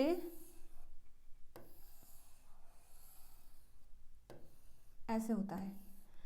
तो इन चैनल का ये वाला पार्ट जो है, जो मेम्ब्रेन को फेस कर रहा है, दिस वन, और ये वाला जो है ये तो हो जाता है हाइड्रोफोबिक। अब कैसे होता है हाइड्रोफोबिक? हमने पढ़ा है प्रोटीन बने हैं अमाइनो एसिड से। अमाइनो एसिड नॉन पोलर भी होते हैं, पोलर भी होते हैं। तो इस प्रोटीन का वो पार्ट जो इसको फेस करेगा, यहाँ पर नॉन पोलर अमाइनो एसिड ज़्यादा होते हैं तो ये हाइड्रोफोबिक बन जाता है और ये भी हाइड्रोफोबिक बन जाता है। तो मेम्ब्रेन को कोई दिक्कत नहीं है क्योंकि ये भी हाइड्रोफोबिक है, ये भी है, तो वो स्टेबिलिटी आराम से मेंटेन होती है, वो यहाँ रहते हैं। लेकिन पता है इस चैनल को कि इसको ट्रांसपोर्ट करना है हाइड्रोफिलिक, तो अगर ये भी हाइड्रोफोबिक हो गया तो वो ट्रांसपोर्ट नहीं हो पाएगा। इसलिए इसका ये वाला पार्ट जो है, जो कि उस मॉलिक्यूल को ट्रांसपोर्ट करेगा, ये बनता है पोलर अमाइनो एसिड से। तो फिर ये वाला पार्ट हो जाता है, ये वाला पार्ट हो जाता है हाइड्रोफिलिक, ये हो जाता है हाइड्रोफिलिक। और जब यहाँ से कोई भी जो आयन वगैरह हैं वो ट्रांसपोर्ट करते हैं तो इन आयन को भी कोई दिक्कत नहीं है क्योंकि ये भी हाइड्रोफिलिक हैं और ये भी पार्ट हाइड्रोफिलिक है, तो ट्रांसपोर्ट भी हो गया है और ये प्रोटीन यहाँ पर एग्जिस्ट भी कर रहा है क्योंकि ये वाला पार्ट इसका हाइड्रोफोबिक है। तो ये जो स्ट्रक्चर बनी है, ये टनल, इसको बोलते हैं पोर, इसको बोलते हैं पोर। तो देखिए ये पॉइंट यहाँ पर ऐसे लिखा है कि जो चैनल प्रोटीन होते हैं उनके पास ये एबिलिटी होती है कि वो हाइड्रोफिलिक पोर बना लेते हैं ताकि चीज़ों को ट्रांसपोर्ट किया जा सके। ठीक है, तो ये इंपॉर्टेंट पॉइंट है। सेकंड जो है, चैनल प्रोटीन क्या करते हैं, क्रॉस करते हैं एंटायर मेम्ब्रेन को, मतलब ऐसा नहीं कि केवल आधी को, पूरी मेम्ब्रेन को क्रॉस करते हैं, तभी तो वो ट्रांसपोर्ट कर पाएंगे। तो चैनल जो होते हैं वो एंटायर मेम्ब्रेन को क्रॉस करते हैं, जिस वजह से वो अपने टारगेट मॉलिक्यूल को पास कर पाते हैं with the help of diffusion. ठीक है, okay. Some channel protein are open all the time, कुछ प्रोटीन ऐसे होते हैं चैनल के जो हमेशा ओपन होते हैं, उनको हम बोलते हैं लीकी चैनल। ये इंपॉर्टेंट है, जैसे कि देखो नाम से इंडिकेशन है, हमेशा लीक करते रहते हैं, लीकी चैनल है, मतलब जब वो हमेशा ओपन ही है तो हमेशा एंट्री मिलती रहती है, बस वो निकलते रहते हैं वहाँ से मॉलिक्यूल्स। ठीक है, जबकि जो कुछ ऐसे होते हैं जो ओपन और क्लोज होते हैं कुछ स्पेसिफिक सिग्नल के मिलने पर, मतलब ऐसा नहीं कि वो हमेशा ओपन है, जब रिक्वायरमेंट है तो ओपन है, नहीं रिक्वायरमेंट है तो क्लोज हो जाएंगे। ठीक है, वो भी हम पढ़ने वाले हैं कि कौन कौन से टाइप हैं। लेकिन कुछ तो होते हैं लीकी, जो लगातार मतलब ओपन रहते हैं, चीज़ों को ट्रांसपोर्ट करते रहते हैं। कुछ ऐसे होते हैं जब ज़रूरत है तब तो ओपन है, अदरवाइज वो क्लोज हो जाते हैं। ठीक है, अब जो ओपन क्लोज होते हैं उनके भी टाइप्स हैं, जैसे देखिएगा, depending on the factor that opens और close the channel protein they are, मतलब इस चीज़ पर डिपेंड करके कि वो कब ओपन होते हैं कब क्लोज होते हैं। ये तीन टाइप के होते हैं। एक पोटेंशियल डिपेंडेंट चैनल प्रोटीन, जिसको हम वोल्टेज भी बोलते हैं, वोल्टेज, जिसको हम वोल्टेज चैनल प्रोटीन भी बोलते हैं, जो किस चीज पर डिपेंड कर रहे हैं, जो मेम्ब्रेन के पोटेंशियल पर डिपेंड कर रहे हैं, मतलब चार्ज जो होता है potential, positive charge, negative charge, उसके बिहाफ पर चीजें ओपन होती हैं। ठीक है, तो activate by change in the membrane potential, जैसे ही मेम्ब्रेन का पोटेंशियल चेंज होता है तब ये ओपन या क्लोज होते हैं। हमेशा ओपन या क्लोज नहीं होंगे, जब मेम्ब्रेन का पोटेंशियल चेंज होगा तो वो ओपन हो जाएंगे, जब फिर से वापस आएगा तो क्लोज हो जाएंगे। ठीक है, सेकेंड टाइप है लिगेंड डिपेंडेंट चैनल प्रोटीन, मतलब जब उन प्रोटीन से लिगेंड बाइंड करेगा तो वो ओपन हो जाते हैं। जैसे एक्टिवेट कब होते हैं, by binding to a ligand mediated hormone, मतलब जब उनसे लिगेंड बाइंड करता है तब वो ओपन होते हैं, चीज़ों को ट्रांसपोर्ट करवाते हैं, अदरवाइज वो क्लोज रहेंगे। थर्ड होता है mechanical dependent channel protein, mechanical dependent channel protein, मतलब जब प्रेशर पड़ता है तब वो ऑन हो जाते हैं, जब नहीं है तो वो क्लोज रहते हैं। ठीक है, जैसे एग्जाम्पल है, example of channel protein including the chloride है, मतलब क्लोरीन चैनल है, पोटेशियम चैनल है, कैल्शियम है, सोडियम है और एक्वापोरिन है, ये सारे चैनल ही होते हैं। ठीक, जैसे देखो यहाँ डायग्राम की हेल्प से हम देख सकते हैं, बिल्कुल ध्यान से देखिएगा, ये तो है हमारे लिगेंड गेटेड चैनल। क्या हुआ यहाँ देखो, सोडियम है, एक न्यूरोट्रांसमीटर है जो यहाँ आकर बाइंड हुआ, इसके बाइंड होने से ये ओपन हो गया और सोडियम को इसने ट्रांसपोर्ट कर दिया, तो ये लिगेंड गेटेड है, मतलब जब लिगेंड बाइंड करा तभी वो ओपन हुए। अगर यहाँ लिगेंड बाइंड नहीं कर रहा है तो ये क्लोज है और सोडियम को ट्रांसपोर्ट नहीं होने देंगे। ठीक है, तो ये लिगेंड गेटेड चैनल प्रोटीन है। यहाँ पर देखिए मैकेनिकल है, मैकेनिकल गेटेड है, इसमें क्या होगा कि अगर प्रेशर आया है, अगर मेम्ब्रेन पर प्रेशर अप्लाई किया गया है तो ये ओपन हो गया है और चीज़ों को ट्रांसपोर्ट कर दिया है, लेकिन अगर प्रेशर नहीं है तो ये क्लोज हो जाएगा और इसको ट्रांसपोर्ट नहीं करेगा, वापस कर देगा उसको। ठीक है, एक होता है ऑलवेज ओपन, जिनको हमने लीकी चैनल कहा था, ये हमेशा ओपन होते हैं, चीज़ें यहाँ से लगातार मूव कर रही होती हैं, कोई अंदर जाए कोई बाहर जाए इस पर कोई इफेक्ट नहीं होता है, तो ये लीकी चैनल्स होते हैं जो ऑलवेज ओपन होते हैं। फिर फोर्थ टाइप है हमारा वोल्टेज गेटेड, जिसको हम पोटेंशियल गेटेड भी बोलते हैं, जिसमें ये चेक किया जाता है कि यहाँ पर पोटेंशियल कैसा है, तो सोडियम को ये ट्रांसपोर्ट कर देगा, अगर ये क्लोज है तो सोडियम को ट्रांसपोर्ट नहीं करेगा, डिपेंड करेगा वोल्टेज पर। ठीक है, तो ये सारे हैं चैनल प्रोटीन जो अलग अलग टाइप के होते हैं, लिगेंड गेटेड है, मैकेनिकल गेटेड है, वोल्टेज गेटेड है और ऑलवेज ओपन वाले चैनल है। ठीक है, अच्छा इसमें हमें पढ़ना क्या है, दो पढ़ने हैं, एक्वापोरिन और पोरिन हमें पढ़ना है। सबसे पहले बात करते हैं एक्वापोरिन की। मैं अगेन बता देती हूँ, बहुत ही इंपॉर्टेंट ये पार्ट आ गया है एक्वापोरिन, यहाँ से क्वेश्चन आए हैं तो आपको ये ध्यान से पढ़ना है। सारे इंपॉर्टेंट पॉइंट ही मैंने यहाँ हाईलाइट किए हैं जो आपको ध्यान से पढ़ने हैं सारे ही। देखिएगा, aquaporin are protein that form pore in the cell membrane for water to pass through, they are also known as water channel. Aquaporin मतलब मोस्टली होते हैं वाटर को ट्रांसपोर्ट करने के लिए, कि अगर हमें सेल के अंदर वाटर को ट्रांसपोर्ट करना है तो एक्वापोरिन की हेल्प से वो वाटर अंदर जाएगा, इसीलिए हम एक्वापोरिन को वाटर चैनल भी बोलते हैं। और ये क्या करते हैं, एक्वापोरिन एक पोर बना लेता है जिससे वाटर को ट्रांसपोर्ट किया जाता है। Aquaporin are important for regulating the water balance in plant, animal and microbes जैसे बैक्टीरिया और ईस्ट। एक बार ये क्वेश्चन भी आया था कि क्या एक्वापोरिन बैक्टीरिया में होता है, और उस एक स्टेटमेंट से ही पूरा क्वेश्चन सॉल्व हो रहा था। ठीक है, तो ये ऑब्वियसली होता है। एक्वापोरिन कहाँ कहाँ होते हैं, प्लांट्स में भी होते हैं, एनिमल्स में भी होते हैं, साथ साथ माइक्रोब में भी होते हैं। और कौन कौन से माइक्रोब, जैसे कि बैक्टीरिया, जैसे कि ईस्ट। ठीक है, तो यहाँ पर भी ये देखने को मिलता है aquaporin. Okay, they have a molecular weight of around 30 kilo Dalton, ये 30 किलो डाल्टन के होते हैं, और हैव होमोटेट्रामर सब यूनिट, कितनी, 4 सब यूनिट्स होती हैं जो एक जैसी होती हैं, मतलब होमो का मतलब एक जैसी है, कितनी है, 4 है। सब यूनिट, कितनी सब यूनिट है, 4 है और एक जैसी है। उनमें से जो एक सब यूनिट है उसके अंदर 6 ट्रांस मेम्ब्रेन होते हैं। मतलब कुछ इस तरीके से मैं बना सकती हूँ, मानो ये सेल मेम्ब्रेन है और उसमें जो एक यूनिट है वो 6 टाइम मेम्ब्रेन को क्रॉस कर रही है। जैसे देखो 1 2 3 4 5 6, तो ये है एक सब यूनिट। ऐसे ही फिर सेम बिल्कुल दूसरी सब यूनिट है, फिर ऐसे थर्ड है, ऐसे फोर्थ है। तो होमोटेट्रामर सब यूनिट है और एक सब यूनिट में 6 ट्रांस मेम्ब्रेन है, और ये एक बाई डायरेक्शनल चैनल है, मतलब पानी को वो अंदर भी पहुंचाता है और बाहर भी निकाल सकता है। ऐसा नहीं कि केवल एक ही डायरेक्शन में, दोनों डायरेक्शन में मूवमेंट करवाता है। ठीक है, चलिए आगे और क्या बातें हमें पढ़नी है कि वाटर चैनल है लेकिन लेस स्पेसिफिक है।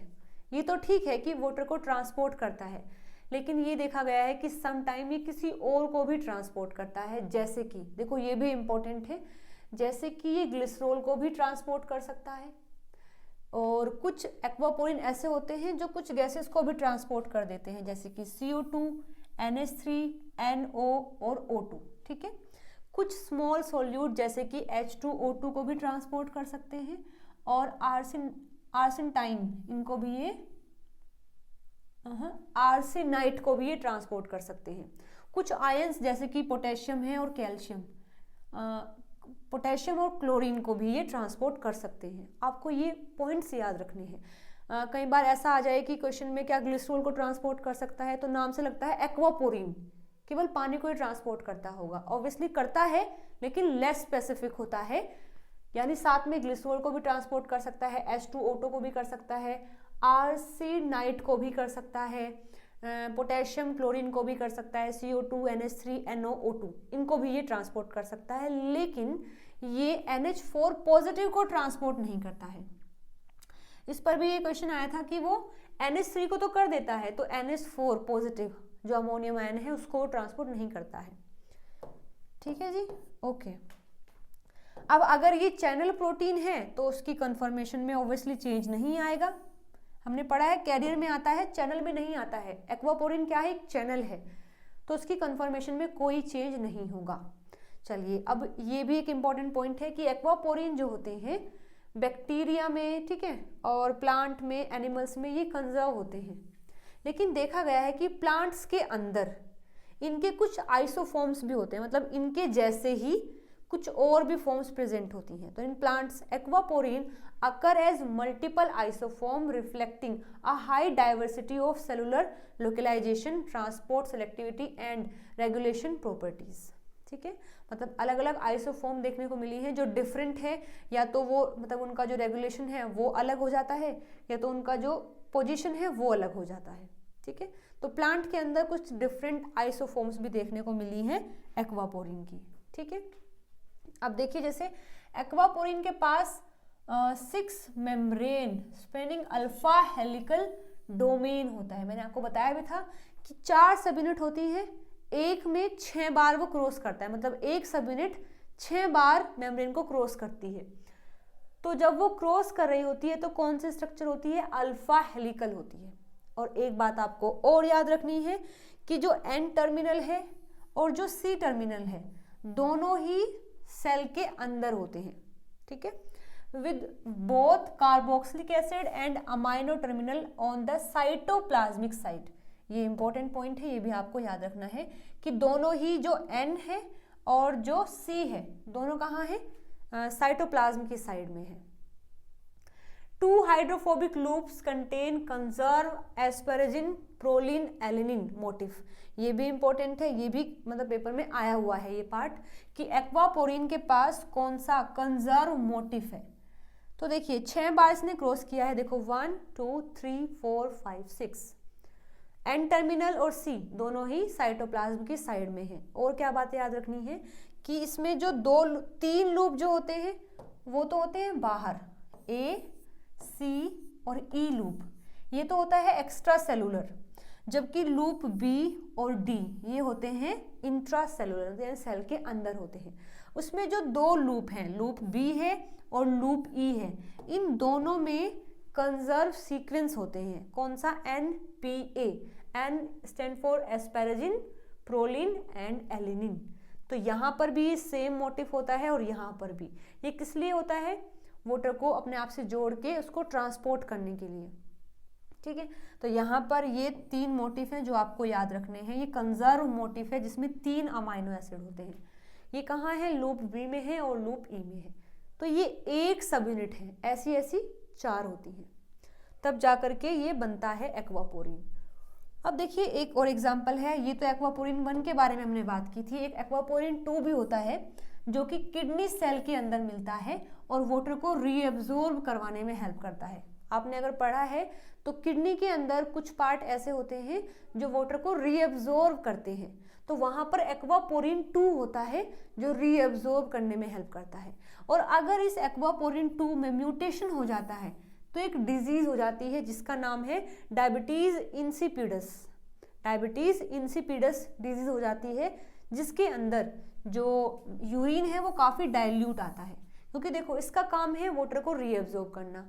अगर म्यूटेशन हुआ है तो मतलब वाटर रीअब्जॉर्ब नहीं होगा, तो सारा यूरिन के थ्रू निकलेगा, तो जो यूरिन होगा वो हाईली डाइल्यूट होगा, उसे बोलते हैं डायबिटीज इंसिपिडस। ओके, अब देखो ये भी इंपॉर्टेंट है कि जो एक्वापोरिन है उसको हम AQP भी लिखते हैं, उसको हम रेगुलेट कैसे कर सकते हैं, उसको ओपन करना क्लोज करना वो हम कैसे कर सकते हैं। तो फॉस्फोराइलेशन इज द प्रोसेस जिसकी हेल्प से हम इसको रेगुलेट कर सकते हैं। पीएच को अगर चेंज कर दें तो भी ये रेगुलेट हो सकता है। अगर कैल्शियम की कंसंट्रेशन को हम चेंज कर दें तो भी ये रेगुलेट हो सकता है। और अगर फ्री रेडिकल्स जो होते हैं उनको अगर हम दे दें तो ये भी रेगुलेट किया जा सकता है। तो ये कुछ ऐसे फिनोमिना हैं जो इसके रेगुलेशन में हेल्प करते हैं। आई होप यहाँ तक चीज़ें समझ आ गई हैं। तो एक्वापोरिन हमने कंप्लीट कर लिया है।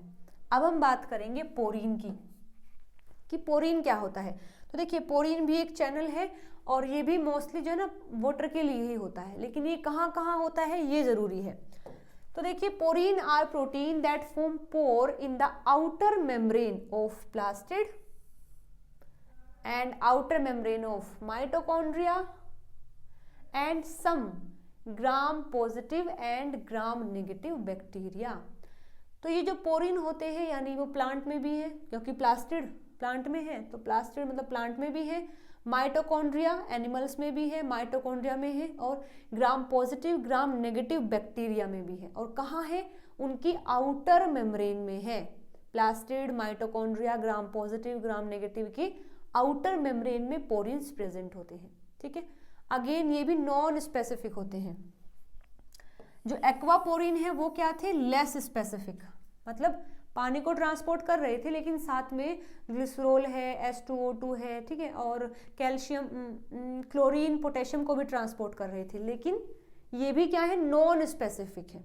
They allow the passive transport of small size protein यानी amino acid, water, ions and other small molecules को ये ट्रांसपोर्ट करते हैं। देखिए फिर से देखिएगा, स्मॉल साइज के जो प्रोटीन है उनको ये ट्रांसपोर्ट करवा देता है, मतलब ये अमाइनो एसिड को भी ट्रांसपोर्ट करवा सकता है, साथ साथ वाटर को ट्रांसपोर्ट करवा सकता है, आयंस को भी ट्रांसपोर्ट करवा सकता है, और जो अदर स्मॉल मॉलिक्यूल्स है ये उनको ट्रांसपोर्ट करवाता है। चलिए यहाँ तक बातें समझ आ गई हैं, तो आगे देखते हैं। ये जो पोरिन होते हैं ये बने होते हैं बीटा शीट के, जबकि एक्वापोरिन किससे बना था, अल्फा हेलिक्स से बना था, ये बनते हैं बीटा शीट से, और ये बीटा शीट बनती है बीटा स्ट्रैंड से, और ये बीटा स्ट्रैंड जुड़े होते हैं बीटा टर्न से। एक बार फिर से समराइज कर देती हूँ। जैसे मानिए ये है मेम्ब्रेन, इस मेम्ब्रेन में होती है बीटा शीट, और बीटा शीट कैसे बनती है, बीटा स्ट्रैंड से। देखो ये बीटा स्ट्रैंड है, एक ये बीटा स्ट्रैंड है, और ये कितने होते हैं, आई थिंक ये 14 होते हैं या 16 होते हैं। ठीक है, मतलब ऐसे ना 16 होते हैं ये, तो ये बीटा स्ट्रैंड है। अब ये जुड़े कैसे हैं आपस में, ये जुड़े हैं बीटा टर्न से, मतलब यहाँ बीटा टर्न है, इस तरीके से ये बीटा टर्न है। ठीक है, और ये पूरा क्या बोल देंगे, इसको हम बीटा शीट बोल देंगे। तो पोरिन जो होता है वो बीटा शीट से बना है। ये beta sheet made up of beta strand which are linked together by beta turn on the cytoplasmic side and long loop of amino acid on the outer side. ठीक है, जो बीटा स्ट्रैंड होते हैं वो कितने हैं, 16 स्ट्रैंड होते हैं, lie in the anti parallel fashion and form a cylindrical tube called a beta barrel.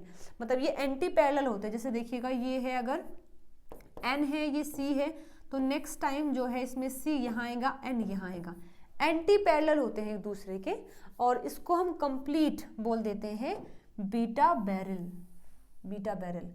और ये सिलिंड्रिकल शेप का हो जाता है, मतलब सारे मिलकर के एक सिलिंड्रिकल ट्यूब बना देते हैं, जिसको फिर हम कंबाइनली पोरिन बोलते हैं। आई होप यहाँ तक चीज़ें समझ आ गई हैं।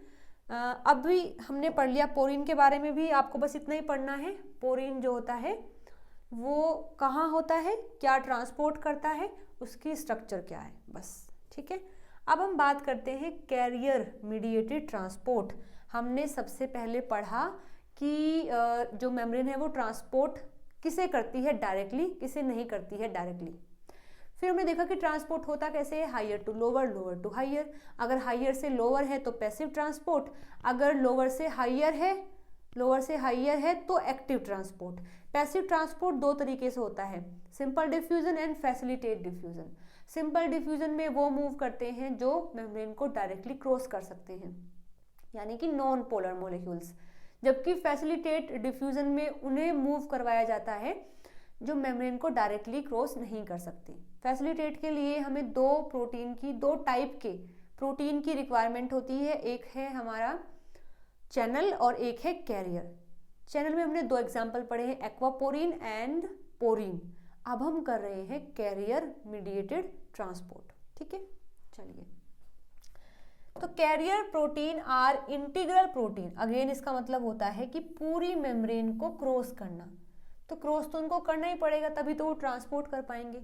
तो इंटीग्रल प्रोटीन होते हैं जो ट्रांसपोर्ट करते हैं substances across the membrane, both in along the concentration और अगेंस्ट द कंसंट्रेशन। मैंने आपको बताया था कि कैरियर जो होते हैं वो पैसिव भी हो सकते हैं, एक्टिव भी हो सकते हैं। तो अगर वो ट्रांसपोर्ट करवा रहे हैं अलोंग द कंसंट्रेशन तो मतलब वो पैसिव है तो फैसिलिटेट डिफ्यूजन में आएंगे। लेकिन अगर वो मूव करवा रहे हैं अगेंस्ट द कंसंट्रेशन ग्रेडियंट तो हम उन्हें कहेंगे कि वो कैरियर हैं जो एक्टिव ट्रांसपोर्ट करवाते हैं। यहाँ हम कहेंगे वो कैरियर हैं जो फैसिलिटेट डिफ्यूजन करवाते हैं। ठीक है, ओके। तो कैरियर प्रोटीन जो होते हैं वो एक्टिव में भी पार्टिसिपेट कर सकते हैं, पैसिव में भी कर सकते हैं। तो carrier protein are divided into, ये 3 टाइप के होते हैं, यूनिपोर्टर, एक होते हैं सिम्पोर्टर, एक होते हैं एंटीपोर्टर। यूनिपोर्टर क्या होते हैं? जो एक टाइम में केवल एक ही मॉलिक्यूल को क्रॉस करवाते हैं एक ही साइड में, ठीक है। तो carry only one type of molecule और ions against the concentration gradient, ठीक है। सिम्पोर्टर्स क्या होते हैं? कैरी 2 और मोर डिफरेंट मॉलिक्यूल्स और आयन इन वन डायरेक्शन, मतलब ये एक ही डायरेक्शन में मूव करवाते हैं। एंटीपोर्टर जो होते हैं carry to opposite direction different molecule और आयंस। जैसे यहाँ डायग्राम की हेल्प से देख लेते हैं, ये है यूनिपोर्टर। यूनिपोर्टर क्या है? जो एक टाइम में एक को ही ट्रांसपोर्ट करते हैं एक ही डायरेक्शन में, मतलब ये इसको बाहर लेके जा रहे हैं। सिम्पोर्टर क्या होते हैं? एक ही टाइम में 2 मॉलिक्यूल्स को ट्रांसपोर्ट करता है सेम डायरेक्शन में, मतलब दोनों अलग अलग हैं और बाहर ही जा रहे हैं। एंटीपोर्टर होते हैं एक टाइम में 2 को ट्रांसपोर्ट करता है लेकिन डिफरेंट डायरेक्शन में, मतलब अगर एक ऐसे जा रहा है तो दूसरा ऐसे जाएगा। इसको बोलते हैं एंटीपोर्ट, सिम्पोर्ट और यूनिपोर्ट, ठीक है। अब देखो यहाँ हमें पढ़ने हैं 2 एग्जाम्पल, एक है ग्लूट और एक है बैंड 3। ये अगेन इंपॉर्टेंट है, ग्लूट भी और बैंड 3 भी। तो देखिए ग्लूट क्या होता है? Glucose transporter. ग्लूकोज का Gl ले लिया है और U भी ले लिया है, ट्रांसपोर्ट का T ले लिया है, ग्लूट बोलते हैं इनको, यानी कि ग्लूकोज को ट्रांसपोर्ट करवाते हैं, ग्लूट बोलते हैं इनको।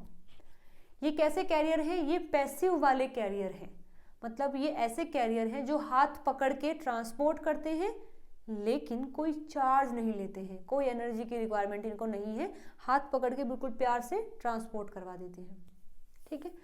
तो transport glucose across a plasma membrane, facilitate glucose transporter. देखो इस वर्ड का मतलब क्या है? फैसिलिटेट ग्लूकोज ट्रांसपोर्टर मतलब facilitate diffusion, no need of energy, which mediate a bidirectional होता है और एनर्जी इंडिपेंडेंट प्रोसेस है, एनर्जी पर डिपेंड नहीं करता है, of glucose transport in most tissues. जैसे देखिए यहाँ पर आपको डायग्राम की हेल्प से मैं बता देती हूँ, ये है ग्लूट जो ग्लूकोज को ट्रांसपोर्ट करता है, तो ये है T1, मतलब यहाँ हम देख सकते हैं इसका ये वाला पार्ट क्लोज है और बाहर वाला पार्ट ओपन है। ये है ग्लूकोज, तो सबसे पहले ये ग्लूकोज से बाइंड करता है, बाइंड करने के बाद फिर ये वाला पार्ट बंद कर लेता है, ये खोल लेता है, तो ये T1 था, फिर ये बन गया T2, यहाँ T2। अब जैसे ये वाला पार्ट ओपन हुआ तो ये ग्लूकोज को रिलीज कर देता है, रिलीज करने के बाद ये फिर से अपने T1 फेज में आ जाता है, मतलब ये वाला पार्ट जो है इसको क्लोज कर लेता है और ये ओपन कर लेता है, तो ये है ग्लूट। तो इसकी कन्फर्मेशन में भी चेंज हुआ है, हम देख रहे हैं एनर्जी कहीं पर भी नहीं लगी है और हायर से लोअर ही मूव करवाता है, तो ये है कैरियर, ग्लूट कैरियर, ठीक है। चलिए अब आपको ना ये याद करना है, देखो ये भी बहुत इंपॉर्टेंट है, इसमें हमें डिफरेंट टाइप ऑफ ग्लूट पढ़ने हैं। ग्लूट 1, 2, 3, 4, 5 और एक 9 और 4, 8, 12। तो देखो इसमें आपको क्या याद रखना है, ग्लूट 1 कहाँ होता है? ब्लड में जो RBC होते हैं, RBC के अंदर ग्लूट 1 होता है। ब्लड ब्रेन बैरियर प्लेसेंटा में भी प्रेजेंट होता है और ये इंसुलिन इंडिपेंडेंट होता है। देखो इसमें मैंने तुम्हें बताया था कि कुछ ऐसे होते हैं जो डिपेंडेंट करते हैं, तो यहाँ पर ये जो ग्लूट होता है ये इंसुलिन पर डिपेंड नहीं करता, मतलब इंसुलिन क्या है? एक ऐसा कंपाउंड हार्मोन है जो कि आकर के इस ग्लूट को एक्टिवेट करता है कि अब तुम खुल जाओ और ग्लूकोज को अंदर लेके आओ। लेकिन ग्लूट 1 जो होता है वो इंसुलिन पर डिपेंड नहीं करता अपने ओपनिंग और क्लोजिंग के लिए, ठीक है। तो ये इंसुलिन इंडिपेंडेंट होता है और फास्टिंग में इसको यूज़ किया जाता है, मतलब जब हमारा फास्ट वगैरह होता है, मतलब ये फास्टिंग क्या होता है कि जिस तरीके से हम अगर फास्ट पे हैं, हमने अगर कोई कुछ नहीं खाया है तो उस दौरान ये ग्लूट काम करता है ग्लूकोज को ट्रांसपोर्ट करने में, ठीक है। ग्लूट 2 जो होता है ये लीवर में होता है, बीटा सेल्स पैनक्रियाज में होता है, स्मॉल इंटेस्टाइन में होता है। इंसुलिन इंडिपेंडेंट होता है, इसका Km जो है वो हाई होता है, इसलिए इसकी जो एफिनिटी है वो लो है। ग्लूट 3 कहाँ होता है? ब्रेन में होता है, न्यूरॉन्स में। इंसुलिन इंडिपेंडेंट होता है, लो केएम होता है, इसलिए एफिनिटी इसकी हाई होती है। GLUT4 कहाँ है? स्केलेटल मसल्स में होता है, एडिपोज टिश्यूज में होता है, कार्डियक मसल्स में होता है। इंसुलिन डिपेंडेंट होता है ये इंसुलिन पर डिपेंड करके ही ओपन या क्लोज होता है।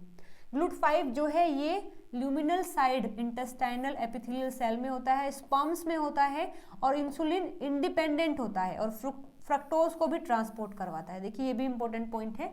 GLUT5 जो है वो ग्लूकोज को तो करवाता ही है, साथ साथ फ्रक्टोज को भी ये ट्रांसपोर्ट करवा देता है। ठीक है। GLUT9 जो होता है ये लीवर में होता है, किडनी में होता है। ठीक है। और यूरेट ट्रांसपोर्टर्स में ये हेल्प करता है। GLUT4, 8 और 12 जो होते हैं ये इंसुलिन रिस्पॉन्सिव होते हैं, मतलब इंसुलिन के रिस्पॉन्स पर ही ये काम करते हैं। तो ये पूरी जो एक क्लासिफिकेशन दिया है वो आपको पढ़ना है और याद करना है। चलिए अब आगे बात करते हैं बैंड 3 की। बैंड 3 भी क्या है? एक कैरियर है, पैसिव वाला कैरियर है, मतलब नो नीड ऑफ एनर्जी। तो बैंड 3 एक ट्रांस मेम्ब्रेन प्रोटीन है, मतलब ऐसा प्रोटीन जो कि मेम्ब्रेन को कंप्लीटली क्रॉस करता है। ठीक है। और कहाँ होता है? रेड ब्लड सेल में होता है। हमारे जो आरबीसी होते हैं वहां पर बैंड 3 होता है। तो जैसे एक्वापोरिन वाटर को ट्रांसपोर्ट करता है, पोरिन जो अदर मॉलिक्यूल्स है उनको ट्रांसपोर्ट करता है, ग्लूट ग्लूकोज को ट्रांसपोर्ट करता है, ऐसे ही बैंड 3 जो होता है ये बाइकार्बोनेट जो बनता है उसको ट्रांसपोर्ट करने में हेल्प करता है। ठीक है। तो बैंड 3 होता कहाँ है? रेड ब्लड सेल में की मेम्ब्रेन में होता है। It is most abundant membrane protein in human erythrocytes. जो ह्यूमन के आरबीसी होते हैं उसमें सबसे ज्यादा मिलने वाला जो प्रोटीन है वो बैंड 3 होता है। अच्छा ऐसा क्यों है? अभी मैं आपको बताऊंगी। इसलिए इसको हम क्लोराइड बाइकार्बोनेट एक्सचेंजर या फिर एनायन एक्सचेंजर प्रोटीन भी बोलते हैं। बैंड 3 को हम क्लोराइड बाइकार्बोनेट एक्सचेंजर या फिर एनायन एक्सचेंजर भी बोलते हैं, क्योंकि इसमें क्लोराइड भी नेगेटिव होता है और बाइकार्बोनेट भी नेगेटिव होता है, तो एनायंस को एक्सचेंज करवाता है, तो ये एनायन एक्सचेंजर है। एंटीपोर्टर होता है, अभी हम पढ़ के आए हैं सिम्पोर्टर, यूनिपोर्टर, एंटीपोर्टर, तो ये एंटीपोर्टर होता है, मतलब एक ही टाइम में दो आयंस को ट्रांसपोर्ट करता है। दोनों ही एनायन है, नेगेटिवली चार्ज्ड आयन है, दोनों को ट्रांसपोर्ट कराता है डिफरेंट डायरेक्शन में। अगर वो इन है तो दूसरा आउट होगा। ठीक है। तो ट्रांसपोर्ट करता है 2 एनायंस को, HCO3 नेगेटिव और Cl नेगेटिव, बाइकार्बोनेट और क्लोराइड। ये 14 ट्रांस मेम्ब्रेन सेगमेंट होता है, अल्फा हेलिक्स से बना होता है, मतलब ये मेम्ब्रेन को 14 टाइम क्रॉस करता है और वो जो प्रोटीन है वो अल्फा हेलिकल फॉर्म में होता है। Facilitate the quick discharge of CO2, मतलब CO2 को फटाफट सेल से बाहर निकालने के लिए इस बैंड 3 का इस्तेमाल किया जाता है। ठीक है। जैसे देखिएगा हम जब ब्रीदिंग करते हैं, अच्छा ये एक डायग्राम भी बताया हुआ है, यहाँ 14 टाइम ये मेम्ब्रेन को क्रॉस करता है। तो देखिए 1 2 3 4 5 6 7 8 9 10 11 12 13 14, जो दोनों टर्मिनस हैं, N वाला भी और C टर्मिनस भी, दोनों सेल के अंदर साइड होते हैं। ये इसकी नेटिव फॉर्म है, जैसे वो मतलब मेम्ब्रेन में प्रेजेंट है। ओके। तो यहाँ इंपॉर्टेंट बात ये है कि जैसे हम ब्रीदिंग करते हैं तो हम O2 को अंदर लेते हैं और CO2 को बाहर निकालते हैं। तो होता क्या है कि जैसे हमने O2 लिया, एयर लिया, साथ में O2 लिया, तो O2 हमारी पूरी बॉडी में ट्रांसपोर्ट होता है।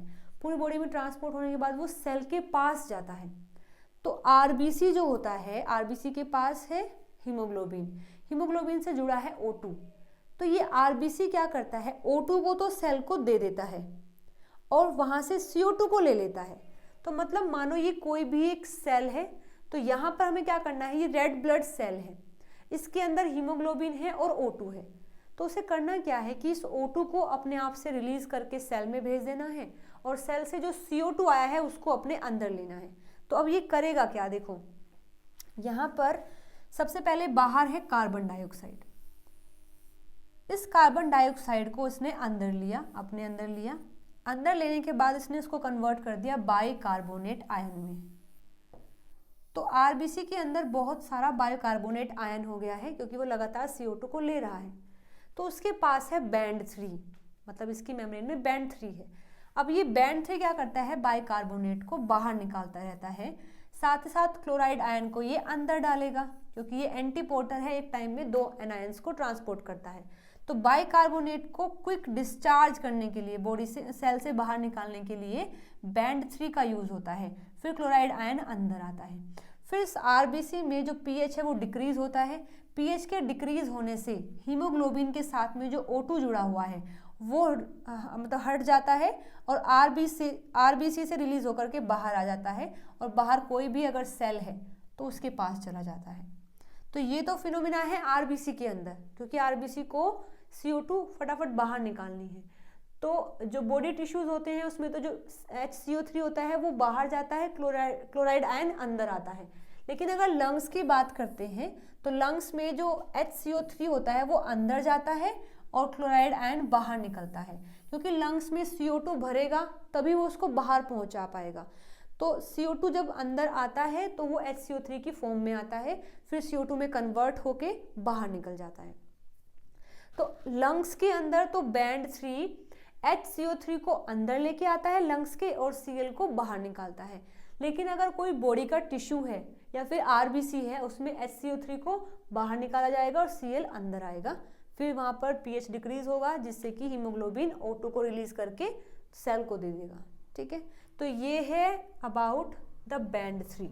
तो आई थिंक यहाँ तक चीज़ें समझ आ गई हैं। आज हम यहीं तक पढ़ने वाले हैं। तो मैं एक बार इसको समराइज करूँ, हमने कितना कर लिया है तो देखिएगा।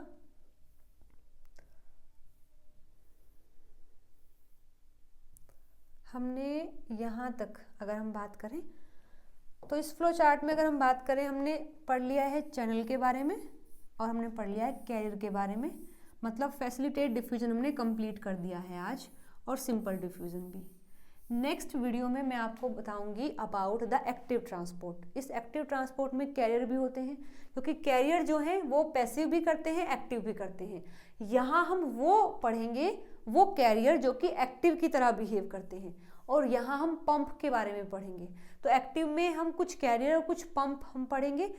आज हमने ये कंप्लीट कर लिया है। नेक्स्ट वीडियो में मैं आपको एक्टिव ट्रांसपोर्ट कंप्लीट करवा दूंगी। तो आई होप आज का लेक्चर जो है आपको समझ आया होगा। लेकिन फिर भी आपको लगता है किसी पॉइंट में कोई डाउट है तो आप कमेंट करके मुझसे पूछ सकते हैं। और वीडियो अगर पसंद आई है तो लाइक, शेयर और सब्सक्राइब जरूर से कर देना। चलिए मिलते हैं अगली वीडियो में नए टॉपिक के साथ में। Till then bye bye, take care.